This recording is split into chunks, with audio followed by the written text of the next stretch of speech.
মানুষ দেখতে ইচ্ছে হলে আমি যে মুখগুলো দেখতাম একটা দীর্ঘ সময় পর তাকিয়ে দেখি তাদের কেউই আসলে মানুষ না।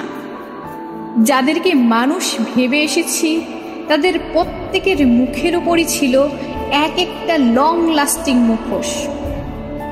মুখের উপর থাকা ভারী মেকআপের মতো যে মুখগুলো সরতে খানিক সময় লাগে, সেগুলোকেই মানুষের মুখ ভেবে নিজস্ব অস্থিরতায় স্বস্তি পেয়ে এসেছি এতদিন।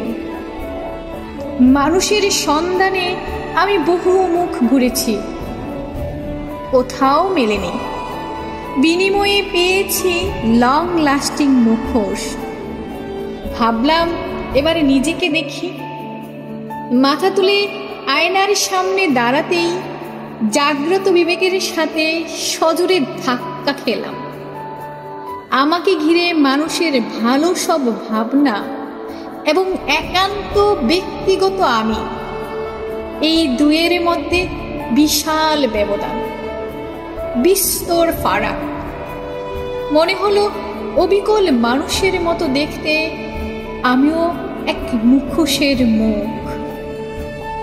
সেই থেকে ভাবছি শুদ্ধ মানুষ হবার আগে আর কখনো আয়নার সামনে দাঁড়াবো না।